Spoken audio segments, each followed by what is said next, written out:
Bonjour Georges Tepenekian. Bonjour.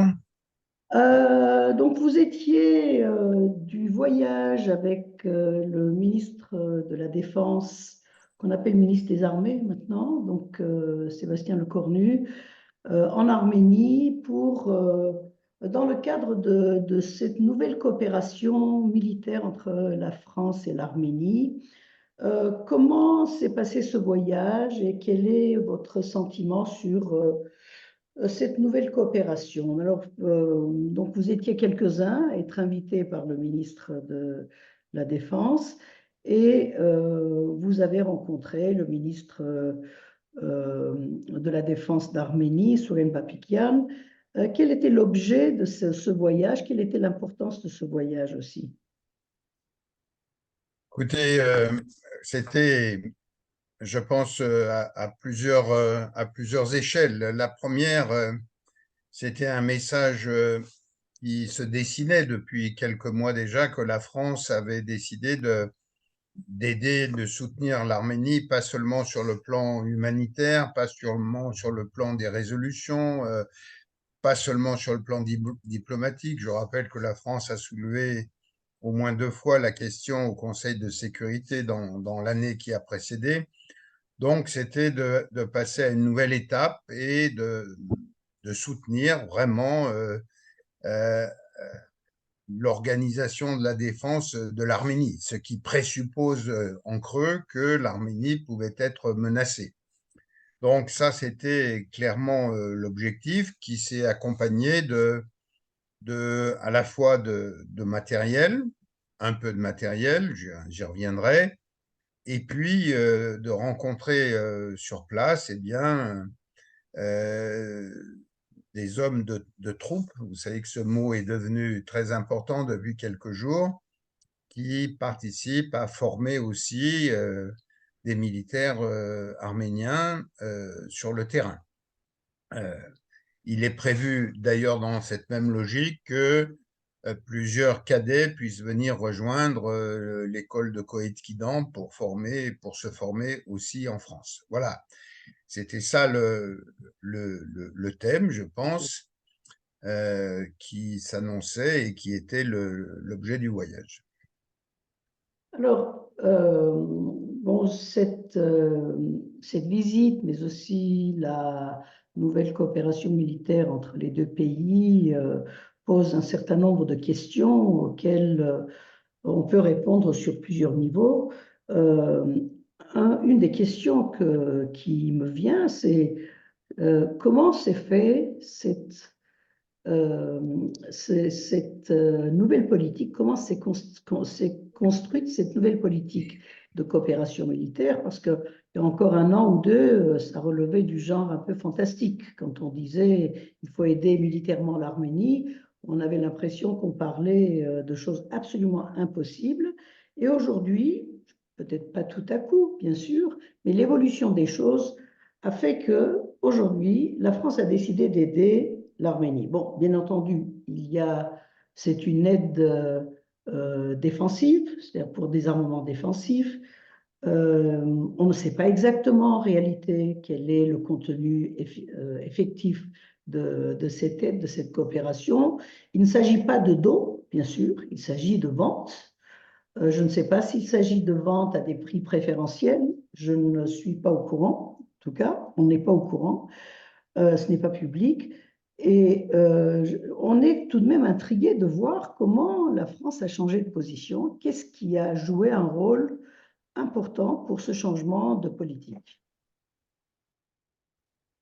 Alors, évidemment que c'est un tournant évident que pour ceux qui sont engagés à la fois dans ce qui s'est passé au Karabakh, dans ce qui s'est passé évidemment pendant la guerre des 44 jours, puis le blocus du Karabakh, voilà, on est nombreux à trouver que ça aurait été bien que ce soutien très pratique, j'allais dire, on va mettre des guillemets à pratique, mais enfin très concret, même s'il est limité, ait pu avoir lieu avant.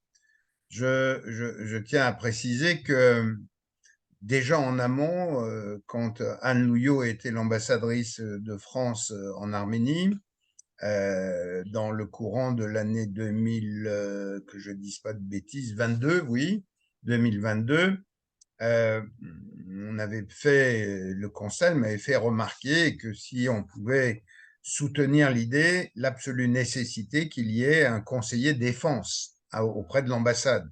On imaginait difficilement que l'Arménie, par rapport à d'autres pays, je pense à la Géorgie et probablement l'Azerbaïdjan, dans tous ces pays caucasiens, la France avait toujours auprès de son ambassadeur un conseiller défense, qui est un conseiller défense. Voilà, ça dit bien ce que ça veut dire, qui a un rôle. Donc, c'est venu assez tard, hein, je pense que ça fait 1 an, 18 mois peut-être.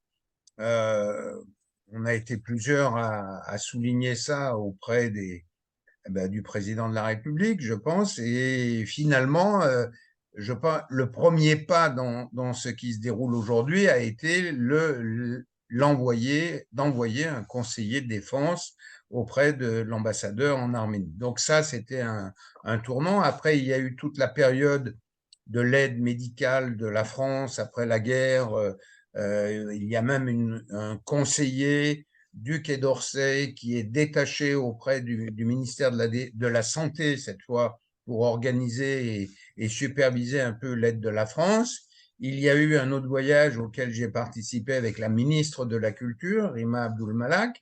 Donc, et puis, Madame Colonna était passée quelque temps avant, et nous savons qu'il y avait eu des rencontres déjà entre Souleymane Bapikian et Sébastien Lecornu en particulier à Paris. Donc voilà, depuis, on va dire, dans le courant de l'année 2023, il s'est passé un certain nombre qu'on peut prendre comme des points qui montraient que les choses étaient en train de changer. Mais le vrai virage, je pense qu'il est plus récent en voulant comment dire, l'afficher, c'est-à-dire que même si ce voyage était discret, très peu de journaux, en tout cas en France, s'en sont fait l'écho. On nous avait d'ailleurs demandé pendant le déroulé de fermer nos portables parce que, évidemment, la cyber défense des uns et l'attaque des autres rendait les choses sensibles jusqu'à la conférence de presse qui a eu lieu en Arménie. Donc, voilà, si la présidence et si la France a voulu donner un écho en emmenant une grande délégation, les deux présidents des groupes d'amitié du Sénat et du Parlement étaient là. Il y avait deux anciens ministres, je parle de M. Blanquer, je parle de Nathalie Loiseau. Il y avait un certain nombre de responsables politiques du Sénat, Retailleau était là, M. Marseille était là, Monsieur Pupponi faisait aussi partie du voyage. Bref, on était un certain nombre de députés, de sénateurs. Bref, si ce voyage accompagné a eu lieu, c'était aussi parce que ça devait tout doucement s'ébruiter. Donc, je crois que c'est ça qui se passe. Et quand on voit la polémique qu'a lancée le président Macron en déclarant qu'il était prêt à envoyer des troupes, je ne vais pas en revenir sur les termes, mais qu'il était prêt à s'engager d'une manière physique auprès des Ukrainiens. Vous voyez toute la polémique qui s'est lancée. Mais on imagine mal que M. Macron, président de la République, ait pu dire cela dans une réunion, dans une interview et dans une conférence de presse officielle s'il n'avait pas eu l'aval de son état-major. Donc, vous voyez, les choses sont en train de bouger. Je pense que peut-être la France est en train de poser une nouvelle manière de contrer l'agressivité de la Russie en particulier, en disant, ben voilà, nous aussi, on peut venir mettre des petits coins dans un territoire qui est supposé être sous votre Alors, contrôle. c'est très intéressant. Donc, ça fait le lien avec une autre question. Est-ce que c'est pour arrêter l'agressivité de l'Azerbaïdjan que la France fait ça ou pour assister à un mouvement de l'Occident général, de l'Occident collectif, de pousser la Russie dans ses retranchements et en tout cas en dehors de la région du Sud-Caucase? Alors, on peut faire beaucoup on a eu des discussions dans l'avion. Je ferai un commentaire sur ce voyage tout à l'heure. Non, je vais le faire d'ailleurs, parce que ça a duré 6 heures. C'était un avion cargo militaire à hélice, donc avec un bruit assourdissant. Il n'y a pas de siège. On était sur des sièges façon parachutiste avant d'être largué sur les côtés de la carlingue. Donc c'était assez rustique, on va dire. Mais surtout, comme la Turquie interdit le survol de son territoire à tous les vols en destination de l'Arménie, nous avons fait comme si nous allions nous poser à Tbilissi, hein, puisque la déclaration de ce vol était pour survoler la Turquie était en direction de Tbilissi. L'avion a fait une approche comme s'il allait atterrir, puis il a remis les gaz et on est remonté en hauteur. Donc, c'est d'une hypocrisie phénoménale parce qu'évidemment, le moindre petit radar a compris ce qui s'était passé, mais tant à l'aller qu'au retour. Donc, vous voyez, il y a une hypocrisie, c'est des messages en même temps à la Turquie. Je suis sûr que c'est un message à Monsieur Aliyev aussi, qui est devenu d'ailleurs, qui sait très bien ce qui se passe.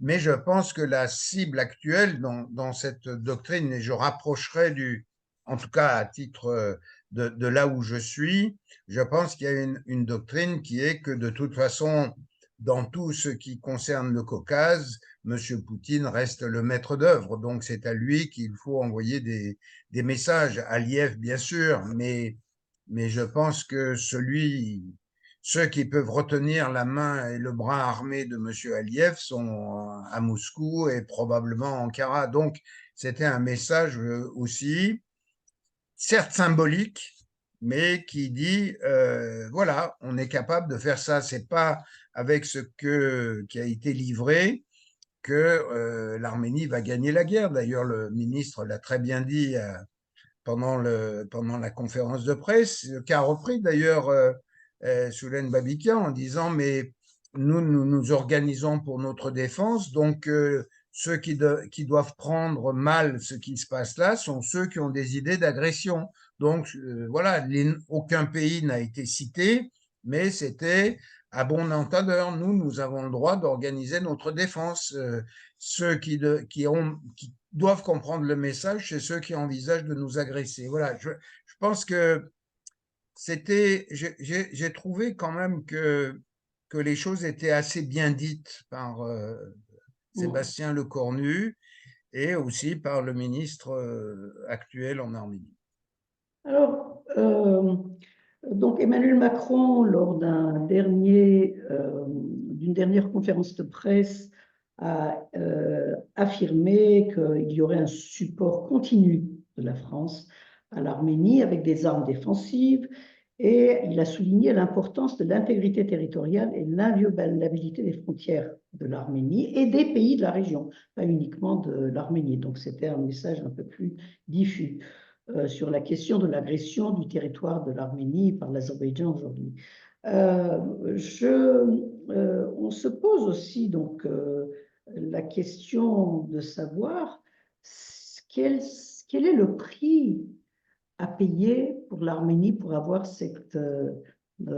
pour bénéficier de cette nouvelle politique de la France. Que doit payer l'Arménie en face? Donc, bien sûr, payer les armes, bien sûr, mais au-delà, géostratégiquement, ce que doit payer l'Arménie vis-à-vis de la Russie, parce que tout de suite après, on a vu le Premier ministre affirmer que là, il y a une demande officielle de l'Arménie à la Russie de retirer ses gardes-frontières à l'aéroport. Or, les gardes-frontières sont dans d'autres endroits de l'Arménie. Les forces russes sont en Arménie aujourd'hui. Ah ben, Donc, sur toute la ligne de frontière est-ce que avec la c'est une Turquie, demande ou une nécessité, en tout cas exprimée par la France, voire suggérée par la France, de commencer peut-être un retrait de la Russie, un retrait graduel ou voire même un geste de la part de l'Arménie pour aller dans le sens du retrait de la Russie. alors écoutez, on est là dans forcément des interprétations, hein, mais c'est vrai. Et d'ailleurs, puisque on parle de Poutine, le lendemain de la déclaration du président Macron, vous avez vu que sur le lendemain, Poutine a agité à nouveau le risque nucléaire, la guerre nucléaire. Donc, tout ça font partie du jeu diplomatique et les bras de fer qui sont en train de se jouer à plusieurs endroits. Moi, je pense que le prix à payer pour l'Arménie, il est d'abord tout de suite économique parce que quand même l'essentiel des relations commerciales de l'Arménie se font encore avec la Russie, que évidemment le levier de contraintes que Moscou peut imprimer sur l'Arménie reste important. Le prix de l'électricité, le prix du gaz, les taxes douanières, tout ça font partie aussi des contraintes. Mais je pense que le jeu diplomatique qui prend forme, c'est, regardons de très haut, c'est de dire aussi aux dictateurs ou aux autocrates que ne pensez pas que tout est open et que vous pouvez faire que ce que vous voulez. Voilà. Donc, c'est au moins mettre un pied dans la porte, la formule que j'utiliserais pour dire, bah voilà, on est là. Alors après, est-ce que la France seule peut quelque chose? Il faut être sérieux, quoi. Hein. Donc, quand on a vu la réponse de Scholz aux prises de position du président Macron, on voit bien que l'Europe des 27 n'est pas encore à un point de faire un bras de fer avec Poutine. Mais je pense que ces discussions qu'il faut aussi remettre avec le risque que les États-Unis de Trump se retirent complètement des systèmes de défense pour l'Europe. Tout ça est en train de bouger. Je pense que les choses se cherchent. En matière diplomatique, il y a toujours des explorations. La plupart du temps, elles se font discrètement. Là, il y a un volet qui est visible, en tout cas lisible par un certain nombre d'observateurs. Et même si la presse française s'en est très peu fait l'écho, je pense que dans les couloirs, tout le monde a compris qu'il y avait quelque chose de plus que d'habitude, que des belles paroles, des résolutions au Sénat, à l'Assemblée nationale, toutes nécessaires, bien entendu, mais que là, on passe à quelque chose de nouveau. Alors, reste que le prix à payer, je le crains, soit aussi de passer pertes et profits la question du Karabakh et des 100 000 personnes qui sont parties. Donc, j'avais aussi cette question Oui. à aborder. Est-ce que la France n'a pas attendu que l'Artsakh, qui était considéré un peu par la communauté internationale comme une épine dans le pied, que l'Artsakh tombe pour proposer son aide à l'Arménie? Ben, je pense qu'en tout cas, il y avait besoin de serrer les problèmes. Je pense que l'Occident, on va dire en gros, l'Occident n'est pas en capacité de défendre tous les problèmes ou ne veut pas se donner les moyens. Parce que on pourrait discuter de ça. Et effectivement, dissocier maintenant la question du Karabakh de celle de la survie et de l'intégrité du caractère existentiel de l'Arménie face aux déclarations agressives de ses voisins et sûrement paraît plus facile. Donc, on voit bien ce jeu de balancier. Et est-ce que pour autant, il faut définitivement ne plus parler des 100 000 personnes qui ont un droit au retour, hein, parce qu'il y a un autre discours qui se dessine et il ne faut pas oublier que les 2000 soldats, enfin, peu importe s'ils sont 2000 qui sont autour du Karabakh, ils sont toujours en place. Est-ce que M. Poutine, c'est quoi la signification qu'il donne alors qu'il doit rester tout juste une dizaine de Karabakhi dans le Karabakh, hein, d'après les chiffres de la Croix-Rouge, si j'ai eu ces infos. C'est pas pour défendre ces 10 personnes que 2000 soldats restent là. Donc, les jeux je pense, sont pas tout à fait terminés et les questions sont comme des poupées russes, si vous me permettez cette plaisanterie, quoi. Donc, une dernière question, Georges Kepenekian, à propos des relations de la France avec l'Arménie et ses relations avec l'Azerbaïdjan. Jusqu'ici, comme je disais tout à l'heure, c'était du genre inimaginable, cette coopération avec l'Arménie. Et on a vu pendant la guerre, où il y avait des crimes de guerre qui étaient commis, des crimes contre l'humanité, pendant la guerre de 2020, le ministre des Affaires étrangères de l'époque insistait sur le fait que la France ne pouvait pas prendre position pour l'Arménie face à l'agression de l'Azerbaïdjan. Est-ce que la détérioration récente des relations entre la France et l'Azerbaïdjan n'a pas aussi joué un rôle pour montrer un peu ses forceps à la France pour que la France montre un peu, fasse une démonstration de force vis-à-vis de l'Azerbaïdjan, parce que l'Azerbaïdjan a, je pense, quelque part dépassé les limites de la France dans une attitude anti-française, dans l'immiscion de l'Azerbaïdjan dans des processus qui, par exemple, encouragent les indépendantistes des Dom-Tom en organisant des colloques, des forums en Turquie contre la France, contre la colonisation de ces régions par la France, etc., supposé. Eh bien, est-ce que cette attitude de l'Azerbaïdjan n'y est pas pour quelque chose, ce qui voudrait dire en fait que c'est circonstanciel et non pas continu. C'est-à-dire si demain les relations de la France avec l'Azerbaïdjan se normalisent, est-ce qu'on ne craint pas que cette aide à l'Arménie s'arrête?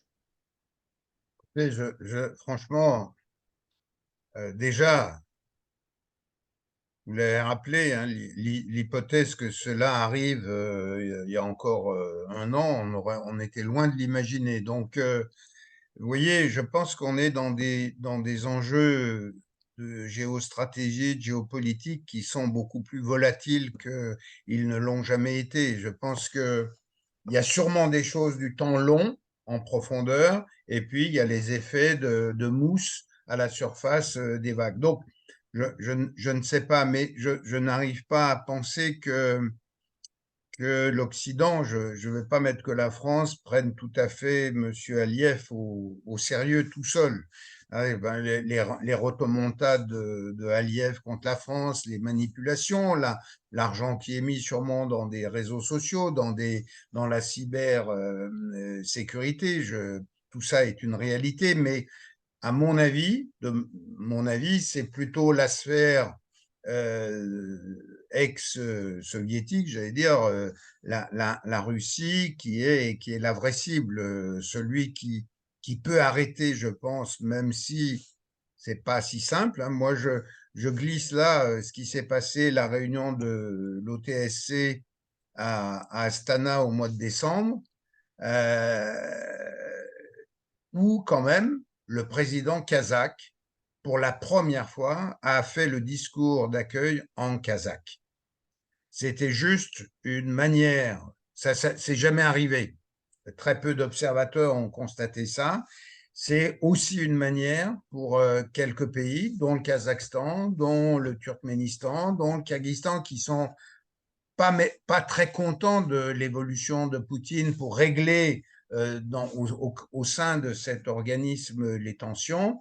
Voilà, c'est aussi une manière de dire qu'il y a peut-être des petites failles. Alors, tout ça est en mouvement, je pense, c'est comme les plaques tectoniques, je ne sais pas où le tremblement de terre final va arriver, mais les choses bougent aujourd'hui, et en tout cas, pour ce qui est de nous-mêmes, je pense qu'il faut qu'on prenne ça comme, j'allais dire presque banalement, en considérant qu'un pays qui est l'Arménie, certes pour lequel on a une attention et une affection particulière, est en train de s'équiper en achetant du matériel militaire. L'Azerbaïdjan l'a fait pendant les 20 ans qui viennent de passer.